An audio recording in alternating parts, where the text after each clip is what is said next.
Jeffrey Epstein एक अमेरिकी financer था जिसका नाम बाद में दुनिया के सबसे बड़े सेक्स ट्रैफिकिंग और पावर अब्यूज स्कैंडल से जुड़ गया। उसका जन्म 20 जनवरी 1953 को न्यूयॉर्क के ब्रुकलिन इलाके में हुआ था। उसका परिवार मिडिल क्लास था, कोई बहुत अमीर बैकग्राउंड नहीं था। एप्स्टीन ने कॉलेज पूरा नहीं किया, लेकिन वो खुद को बहुत स्मार्ट और कनेक्टेड दिखाने में माहिर था।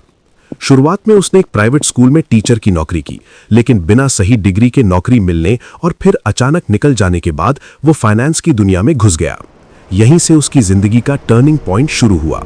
उसने बड़े अमीर लोगों को इन्वेस्टमेंट और टैक्स सेविंग के नाम पर सलाह देना शुरू किया। असल में उसने कभी साफ साफ नहीं बताया कि वो पैसा कैसे कमाता है।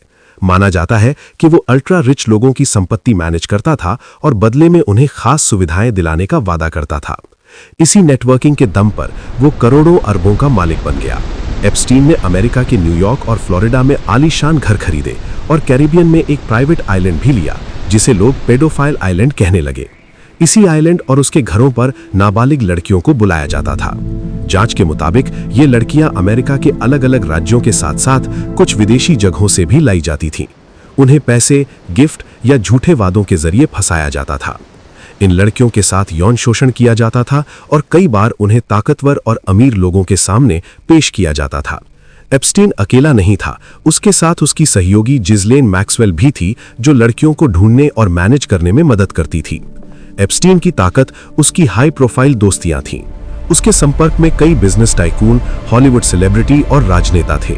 डोनाल्ड ट्रंप से उसकी जान पहचान 1990 के दशक में हुई थी, जब दोनों न्यूयॉर्क और फ्लोरिडा के हाई सोसाइटी सर्कल में आते जाते थे। बाद में ट्रंप ने कहा कि उन्होंने एप्स्टीन से दूरी बना ली थी।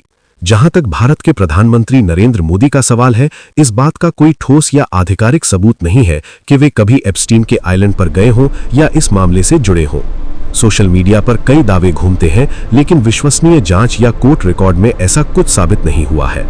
2019 में एप्स्टीन को सेक्स ट्रैफिकिंग के गंभीर आरोपों में गिरफ्तार किया गया। मामला इतना बड़ा था कि दुनिया भर की मीडिया उस पर नजर रखे हुए थी, लेकिन ट्रायल शुरू होने से पहले ही अगस्त 2019 में वो न्यूयॉर्क की जेल में मृत पाया गया।